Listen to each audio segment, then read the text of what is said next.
There was a debate in Parliament yesterday. This debate could have a far-reaching impact on up to 2.5 million migrants in the UK who are on the pathway to indefinite leave to remain. This is huge. As you may know, by the end of this month, that is when the consultation period that the Labour government set up is set to end. After the consultation, the government is going to start making a decision on whether to extend indefinite leave to remain for care workers and other migrants in the UK from the current 5 years to 10 years or 15 years for some people. This issue has been in the public domain. MPs met yesterday to debate this issue, and we have a huge update. And we also have what you need to do to increase the chances of lobbying the MP so that we can get the outcome that we are hoping for, which is for the government to show compassion, for the government not to extend not to extend it from 5 to 10 years for people that are already in the UK, for the government to keep its promise to migrants that came to help this country when the UK was in need of workers after Brexit. This is huge. Frank is my name if you're coming across my face for the first time. This is the Launch Club, where we bring the latest diaspora news to inform and educate our audience. I want you to listen to MPs that debated this issue yesterday. At the end of this video, I will give you 5 influential think tank and institute that have influence on the Labour Party and their MP. This is very, very important. And I will also give you link for you to contact your MP, because whatever you are doing, those of you who have already contacted your MPs, it is working. A lot of the MPs, especially the vulnerable MPs, they know that people are going to hold them accountable if they do not raise this issue. So I want you to listen to this MP, and we will come back and hear what they said yesterday. On changing the rules around whether, how, and after how long somebody who is legally here is entitled to permanent residence in the UK, known as Indefinite Leave to Remain, or ILR. The first petition, started by Lawrence Bansill, who sits in the gallery, calls on the government to protect legal migrants and scrap the proposed 10-year settlement route. The second, from Palasi Wirasangi, calls for keeping the 5-year route to ILR, but to restrict access to benefits to protect the public purse. My mother once had ILR. She came from the Philippines in the 1970s on a work visa. She worked in London hospitals, got ILR, and then British citizenship. She built a life here and cared for generations of patients right to the end of their lives. One of those patients was a former member of the House of Lords and senior judge, and I remember her recounting her many conversations with him about his distinguished career, as well as about my own legal studies and aspirations, which he showed a keen interest in. She attended, I will. I thank my friend for leading on this very important debate. Many of my Slough constituents, especially healthcare workers, have signed these petitions about the indefinite leave to remain, and in particular, how many of them feel that the goalposts are being moved, and this will have a huge detrimental impact on their lives. Does my honourable friend agree that there should be no retrospective implementation of this legislation, because that would be truly unfair on them and on the rest of us?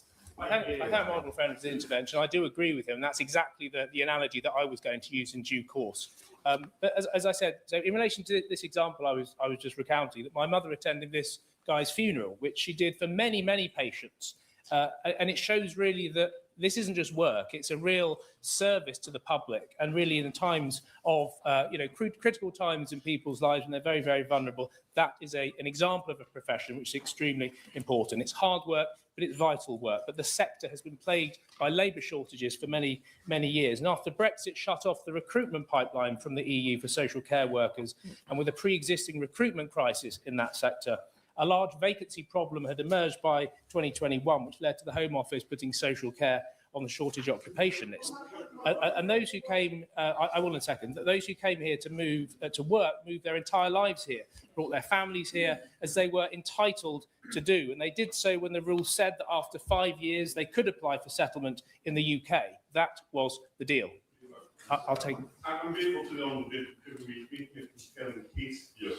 The position is particularly acute in island communities, where we need to bring people in to be part of our community. Their role is welcomed, and we can't just ship workers in from another town or village 10, 15, 20 miles down the road. This extended period of ILR will make it less likely that people will want to settle in communities like mine, because they will not want that extended period of uncertainty in their own lives. Is his constituents in exactly the sort of similar position to my constituency of Folkestone Hyde, where there's been a long-term recruitment and retention crisis as a coastal area? You can only go one way, and there are massive problems, which I think will be, I agree with him, worsened by this proposal. I will. Just so I don't interrupt his flow, he's making a fantastic speech, and I thank him for bringing this debate. According to the Royal College of Nursing, 60% of internationally educated staff without ILR, so it's very likely that the extending this qualifying period will affect their decision to remain in the UK, and that equates to 46,000 nursing staff at risk of leaving the UK. Does he agree that this policy would worsen the retention crisis? And also, does he agree that the government ought to produce an NHS-specific impact assessment on this policy? I thank my honourable friend for intervention. I completely agree with her, and we'll go on to make those very points. And so that was the deal, but the government is now considering doubling the wait for settlement from 5 to 10 years and up to 15 years in the case of care workers. And one of the most contentious elements of the consultation is that will apply to people who are already here. And so, Edward, my position is that I fundamentally oppose that rule change. Migrants entered this country on a contract. The deal was simple: come to work in the sectors where we need you to work, obey the law, pay your taxes, and you can stay. And changing the terms of that contract after people have spent years building a life here is not just bad policy, it's a breach of trust. It makes Britain look unpredictable, and a country like a country that does not keep its word. You cannot talk about earning settlement. I will in a second. You cannot talk about earning settlement if you keep moving the goalposts after the game has started. In my view, retrospectivity is un-British and undermines our sense of fair play. It should be abandoned, and that is the position of the two petitioners who sit in the public gallery, and I wholeheartedly agree with them. I will give way. Thank you. And I thank my honourable friend for giving way, and I'm sure his mother is very proud of him today in the House. My constituents have written to me they're a same-sex couple with a child who fled from Russia because of fear of persecution. They are working here, they're paying tax, and their child is in a local school fully integrated into the community. They've written to me to say they are 10 months away from gaining ILR, and they really feel changing the rules retrospectively does not honour the commitments that were made to them when they were granted refugee status. So does my honourable friend agree with me that this would be very shameful for our country to turn back on what was promised to my constituents when they first arrived here? I thank my honourable friend for her intervention. I completely agree with her. It is the question of moving the goalposts, and I think really problematic for most of the colleagues who are in this room today, and I completely agree with what she says. I'll take an intervention. I thank my honourable friend for giving way. Does he agree, as a fellow lawyer, that it is rather unusual to bring into effect legislation which is retrospective? There have been previous cases where legislation has been made retrospective, but that has been to punish crime. These are ordinary, decent people that we are talking about who've come into this country not only to better their own lives, but our lives as well, and the rest of the community. So does he agree that it is absolutely wrong to have the law applied retrospectively, and it just puts the legal system to a bit of a shame? Thank you. I thank my honourable friend for his intervention. I completely agree with him, and the common law sets its face against retrospectivity, and that is a principle which should preclude this change. I want to also address a number of other elements of the consultation. The government suggests a system of credits to shorten the 10-year wait for things like social contribution. And now, on the face of it, that sounds reasonable, but I think the proposed definition of... If you live in the United Kingdom and you are on a care worker's visa, or you know anyone who is on the care worker visa's route, who hasn't contacted their MP, You need to plead with them. They are not doing themselves any good if you have not reached out to your MP. I am saying this loud and clear. MPs work for you. A lot of these MPs will not have a job if they are voted out of office. They want to keep their job, and they know that this is a very sensitive issue that will drive a lot of people to go and vote. We know from record that currently about 50,000 nurses are planning to leave the UK due to these changes regarding indefinite leave to remain. So there are links in the description section of this video for you to contact your MP as soon as possible, because we know that the MPs, they want to win election. They will do everything to win the election. And this issue is something that would influence voters' outcome. So if you are watching me now, or you know anyone who doesn't have indefinite leave to remain, who lives in the UK, kindly plead with them to go out, contact their MP. There are links in the description section of this video for you to reach out to your MP, and so that you can make your voice heard. It is working, because as you hear from the MPs now, they were all saying how members of their constituency who have contacted them, they are expressing the feelings, the views of members of their constituency who have already contacted them. They are expressing it. Let us hear from the MP again. Don't forget to support this channel. You can get this across by liking this video, share with anyone who you know who lives in the UK, who is currently on a care workers visa, or anyone who doesn't have citizenships in the UK. Share with them, because they will help them. Let us hear from the MP again. Social contribution is dangerously narrow. It includes things like the police and the NHS, but it inexplicably, in my view, excludes people like care workers in the private sector. And it seems to me, why are we proposing a bureaucratic minefield of volunteering credits, which could be very, very difficult to verify, while ignoring the immense social value that care workers give during a 12-hour shift looking after our elderly? In my view, their job is their contribution, and that should be the credit. I'm also concerned about... I will. I thank the honourable member for giving way. He's making a really important case. In my constituency of Waveney Valley, the care sector is one of the largest employers, and local providers tell me that the proposed changes could drive 10 to 20% of people out of the care sector. So does he agree that before proceeding with these changes, the government must do a proper impact assessment on the care sector, and also address the fact that if the NHS has different criteria for allowing settlement routes, that could punish the care sector, which is particularly struggling already? I thank the honourable member for his intervention. These are, in fact, exactly the points made by the first petitioner, who sits in the public gallery, who does indeed work in the care sector.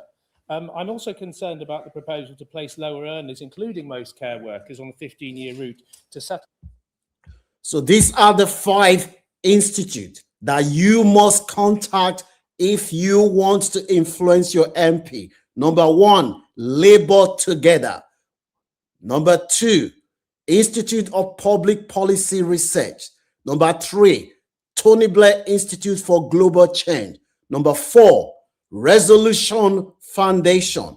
Number 5, Joseph Rowntree Foundation. Without Joseph Rowntree Foundation, you will not have the welfare state. Go and read about the influence of Sydney and Beatrice Weld. It was their tireless effort which led to the creation of the welfare state in 1945. No Labour Prime Minister or MP would ignore the Joseph Rowntree Foundation. So this think tank, you can reach out to them. There are links in the description section of this video for you to contact your MP. It's free.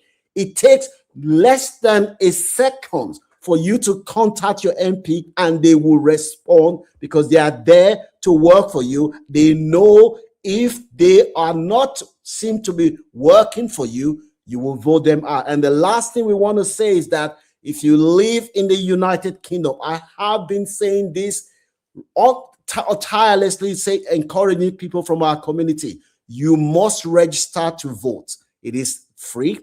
You do not need to be a British citizen as long as you come from a country that was colonized by Great Britain, Nigeria, India, Pakistan, Jamaica, Zimbabwe, etc. You have a right to vote in this country if you live here legally. Make sure you register to vote, and when you register to vote, that will help your credit as well. So it's a win-win situation. You haven't got any reason not to register to vote. Go and register. There are links in the description section of this video for you to reach out to your MP, and there are links for you to register to vote as well. Don't forget to like, share, and subscribe to this channel. If you know anyone who lives in the UK who doesn't have British citizenship yet, kindly ensure that they see this video. As soon as we have more updates on indefinite leave to remain, be rest assured this is the platform that you will hear it from. The only thing you can do to support us for what we are doing is to like, share, and subscribe to this channel if you haven't done so. Follow us on all our social media platforms. As soon as we have an update, we will let you know as soon as possible.